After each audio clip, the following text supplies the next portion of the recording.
Greetings to another video. Today I'm going to share with you my winter bike setup because I was going to share it with you about 3 weeks ago when I set all this up. This is the first time I'm using it as a winter bike. I came off my bike and then here we are. So I'm still not able to ride outside, but when I am, this will be ready for me. So a lot of you will know it as my gravel bike. This is the Ribble Gravel SL and it's beautiful.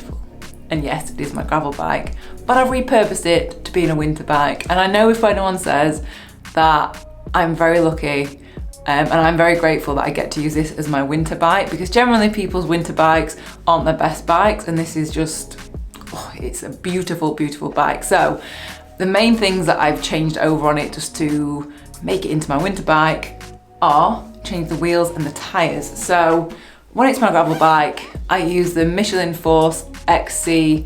These are 2.1s mountain bike tires, and I like them. There's a lot of grip and they just cut through the mud really easily, because you'll know if you've done gravel in the UK, we don't really have gravel. We have like a couple of trails and then we've got mountain bike tracks. So that is why I have them. But I've just switched them over now to have the Michelin Power All Season in 28mm. So in summer I have the Michelin Power Road 25s, and then in winter I go for 28s because they've got a little bit more puncture protection and they are wider. So that is what I use in winter. And then the other thing that I have that I put on this, just basically in winter, I don't know why I'm pointing like this. I keep pointing at it like at the bike. But I have lights. I always make sure that I've got lights in winter on my bike. They're just a permanent feature. So I've got the Exposure Trace and Trace R. They're just really small but really powerful lights, and the battery's really good on them. So that is what I always make sure that I've got on, because you don't know when the weather's going to change. It's going to get dark, so you just want a bit of extra visibility. Other thing you'll notice, I've got mud guards. I really didn't quite appreciate how good mud guards are when they're mounted onto your bike.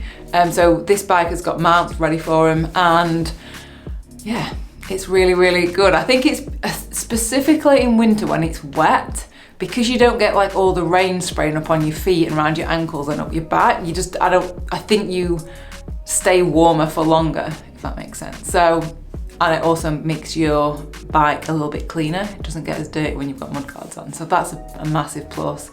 And then the other thing that I've got, I've not necessarily changed it, but this is what I like, I guess on a winter bike or my gravel bike, is the Groupset.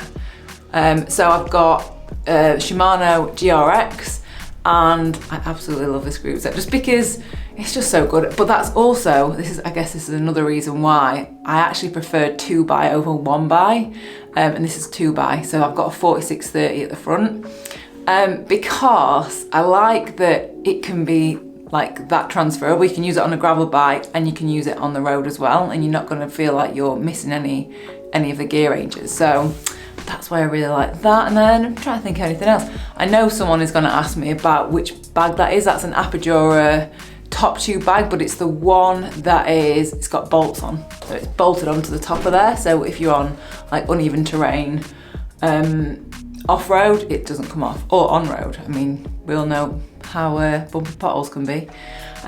So yeah, I think that is pretty much it for this video. If you have any questions about winter bike setups or anything like that, leave them in the comments, and leave me one like winter cycling tip below. I can't get out yet. I'm desperate to go out, but I'm gonna wait. So yeah, thank you so much for watching, and I will see you all next video.